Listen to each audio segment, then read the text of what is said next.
My novel, The Ghosts of Little Italy, reading Chapter 2.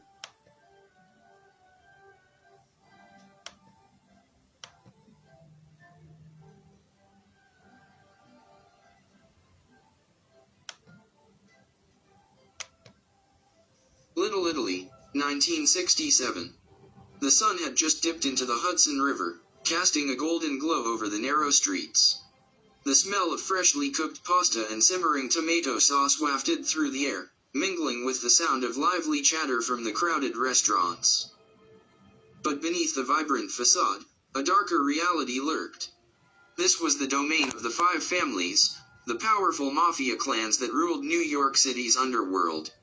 Little Italy was their stronghold, where they could exert their influence and control with impunity. As night began to fall, the streets grew quieter, and the shadows deepened. It was a time when wise guys and made men emerged from the woodwork, their faces hidden behind cigarette smoke as their eyes gleamed with a mixture of menace and calculation. In a cramped, smoke-filled social club on Mulberry Street, a group of high-ranking mobsters gathered around a makeshift table, their voices hushed as they discussed their future evil plan. The smell of sweat and cheap cologne hung heavy over the proceedings. Their intention to take out my cousin was in the works. Before Ralphie Boy left his house that night in Little Italy, he slipped on his black leather jacket, but his familiarity with its usual heaviness was replaced with a curious lightness that caught him off guard. His mother secretly withheld his knife from him, trusting her intuition that it was best he didn't take it with him. Ralphie was annoyed. It was his 12-inch switchblade. This time, Aunt Edith's gut feelings had no gentle wings wanting to carry him home. To me, I'd say gut feelings my ass. 4 candles burned that evening next to a statue of the Holy Mother Mary. He suspected it was behind the statue, but with all the filthy words shooting from his mouth, it wasn't right to go near. His mother, Edith, had him by the balls. She wanted him home, to keep her company, and watch Spencer Tracy's movie, Captain's Courageous. Not to mention what happened earlier. When she pressed the button on the knife, its 6-inch blade grazed her arm. Like mother, like son. No one could dispute that soap never touched their tongue. When she cut her arm, her blurting out words like, "Your sister has hairy balls," made Ralphie's bickering sound like a gent. They kissed and said good night. Aunt Edith yelled, "No knife."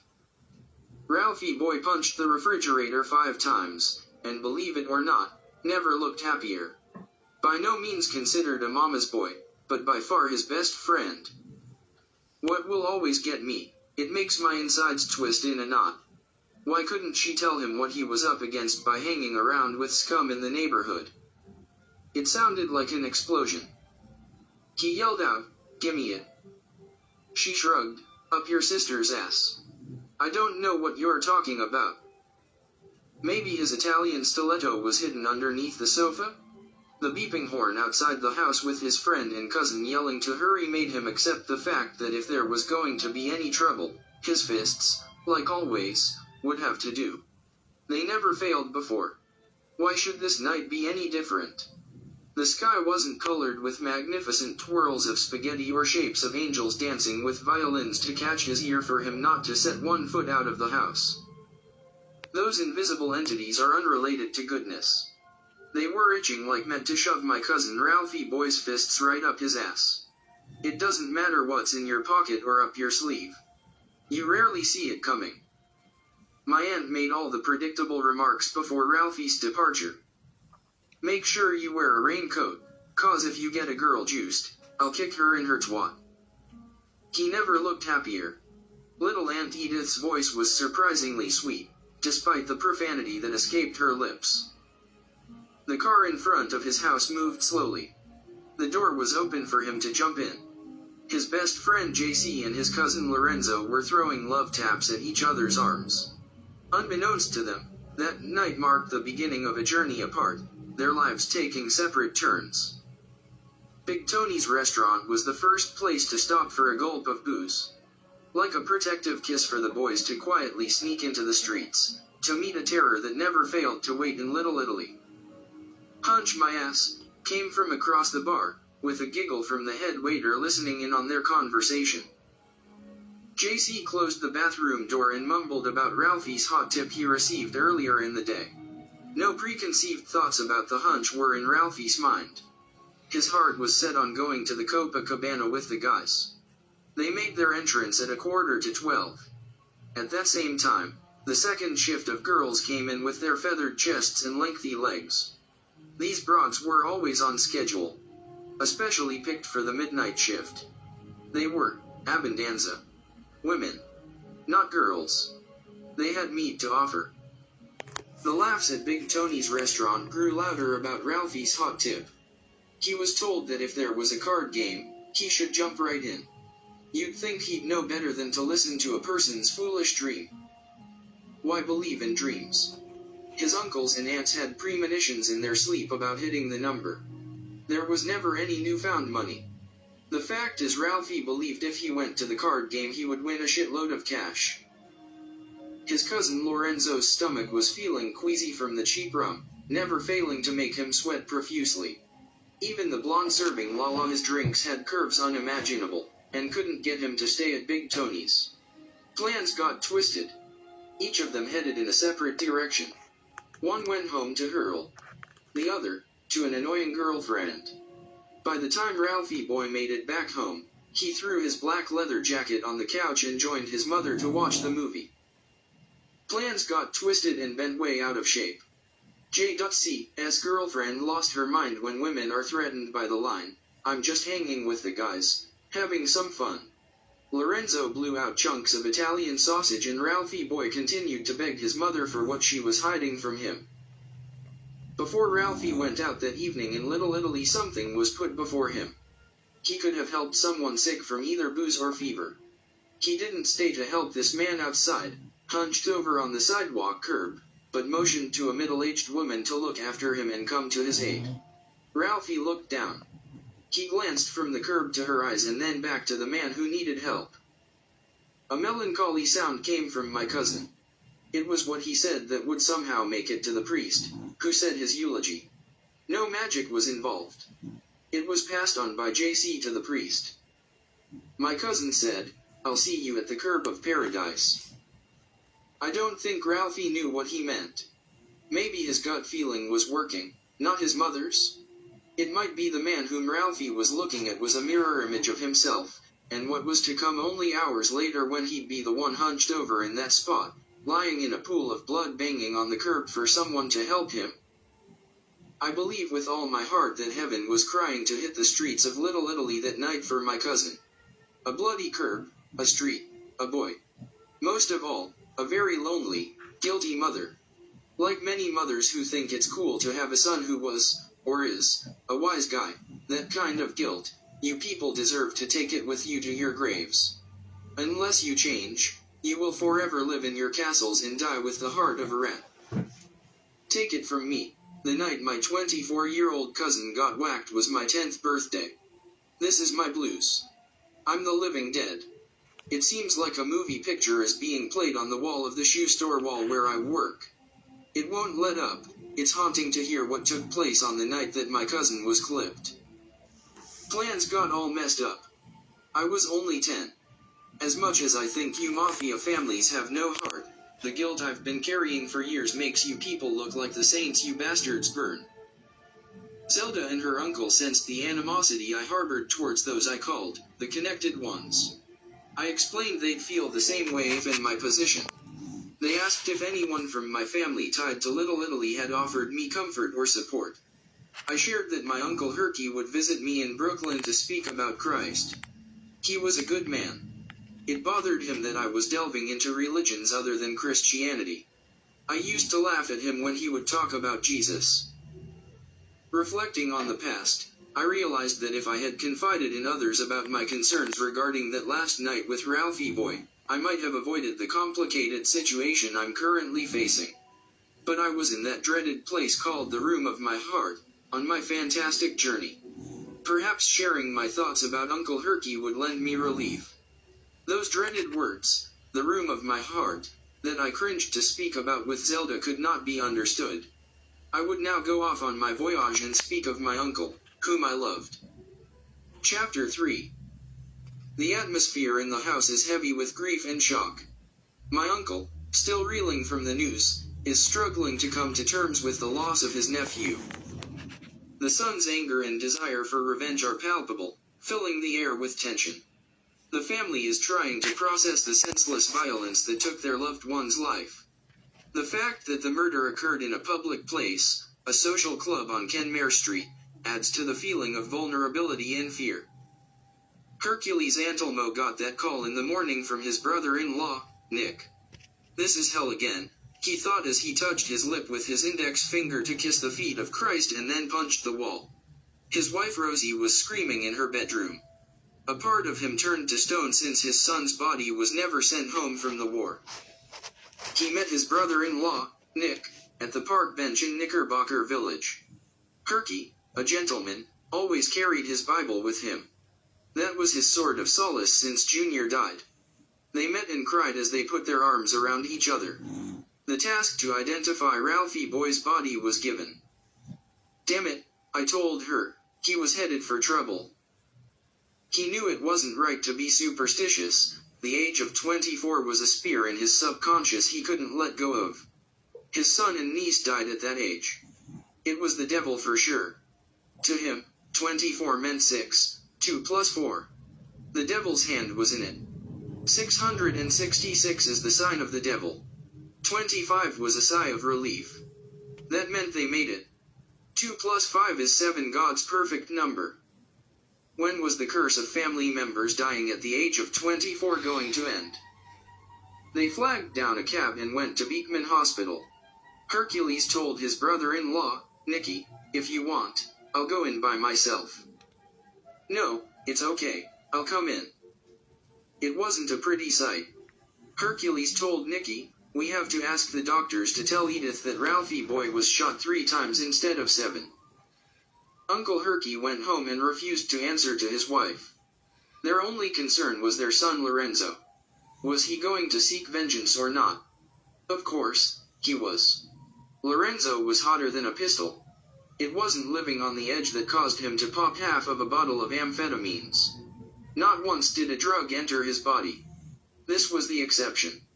To stay awake on the road to get to the killer en route to Miami and cut his balls off. The guy who clipped my cousin Ralphie Boy pawned himself off as a furniture mover en route to Florida for a convention. Little did he know, but Ali Soup, the owner of the business, couldn't stand his guts. This here rat bastard put the kibosh on business propositions that Ali's father was involved with. With all the planning on the payphone and stopping at cheap hotels, the prick was destined to live. Arrangements had been made from suit to casket, shoes, and flowers. Everybody knew Ralphie Boy for better or worse. The talk was that he wouldn't go down even after being riddled with 7 bullets.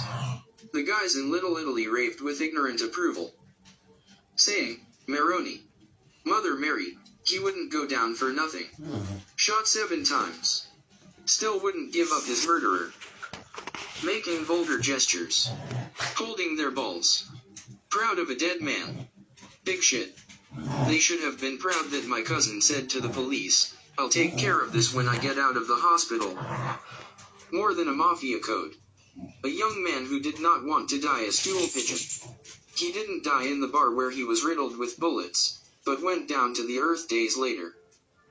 Who would ever think that a man who lived on the same street as the discarnate would use his death to make one of the best movies depicting people living in Little Italy? Honorable men are supposed to hang out with honorable men. One of the lines this director used portrayed my cousin's character. Would a young man refusing to turn in his killer to the police be dishonorable? You get hit with 7 bullets and tell me what you would have done. I'll bet the hair on my balls, you and the director, Martin, so says he, would have sung like a bird. Though I mention the Lord, my distaste for those creatures of murder cannot help but shine through. Some things are hard to let go of. Acknowledgements, my ass. You swear your loyalty to the carnival of deceit. Triumph of the dead. Families who murder each other or die in jail. Then lead your children to their deaths.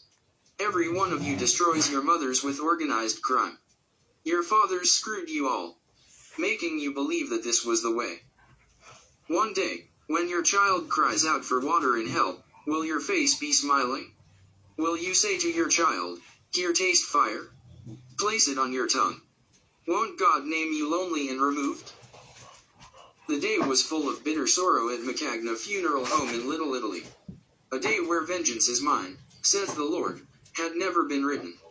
The family wanted blood. A young man lies still in his casket. Only 3 days before murdered on Kenmare Street. Before closing this beautiful box of tears, a priest said the eulogy. He spoke about the dead who sit on the curb of paradise waiting to become children again. Everyone paid their last respects. Ralphie Boy was all alone. His casket wasn't closed. The man to shut it tight was drawn to a picture of Jesus and Mary in a field of green grass. Jesus vanished from this common picture, which graced many funeral homes in the area. He wondered why, but was too spiritual to detect something sour in the neighborhood for the Savior to disappear from this picture in the funeral home. The funeral director knocked on the door lightly. Barely open, he waved to the man standing over the body, as his hands reached to bring Ralphie into the darkness of his newly found home. The mortician was called into the office to sign paperwork. A second intrusion to give my cousin enough time to speak before his casket was closed. The words to come were private for only God to hear. The room took on an enormous atmosphere of royalty. No respecter of persons present. It sobbed with platinum droplets of water, fire to gather up the pain and make clean all who had been lost.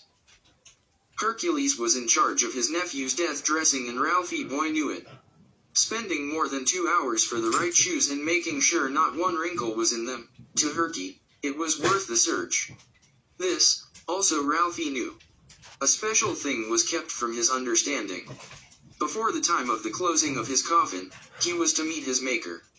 He didn't know why something he was wearing was taken away. An amber mystery occupied the flower-scented room. In his casket, Ralphie says, "Jesus, I know I had shoes on my feet when I was in my casket. Tell me, Jesus, who in Little Italy at my wake could say I wasn't laid out with the finest shoes. Where'd they go, Jesus? My shoes, where'd they go?" There was a requirement for wearing those spiritual passport shoes to make it into heaven. By the master's eyes, Ralphie could sense what was missing had been kept in a secret place. To one day return as a child and hand the shoes to me, his younger cousin, Benny. This pertained to something that took place between the both of us on the night he was murdered. Ralphie had many issues to take care of before handing the shoes to me at the curb of paradise. Although his feet should have been cold as ice, they burned from the lack of the same thing I had to find inside myself to walk a guilt-free life. We knew by the end of my catharsis, he would come back as an innocent child. Through all my madness, he'd return as a boy and pick up where I left off before the youth inside me flew away. This youth was bitten by the dog sleeping inside these evil men who wait at compassion's door. Never to enter because of the wreckage brought to the fatherless child. A handsome face that cannot move speaks for one last time. Hi. I'm Ralphie Boy. I lived on Elizabeth Street in Little Italy, New York. A man who became very famous lived on that street, too. A small man with big ideas. He put out a movie in the mid-70s called Violent Roads. It was based on my life. The starring character was Roman Devon C. Yeah, that's me lying in the box. This was me writing to my father. My mother was trying to get me to fall asleep. I was a kid. It read, "Dear Daddy, I heard you live not so far from me and Mom. People told me I have your eyes and childlike charm. There is so much I haven't seen of you. Maybe one day you can sit me down and tell me what all this means. I'm confused. I need help from you. Mom's been good to me. The house is missing a man. I heard through a friend of Mom's that you live on Mulberry Street. I don't know the number, but I know your name. I'll send this letter to 13 Mulberry Street.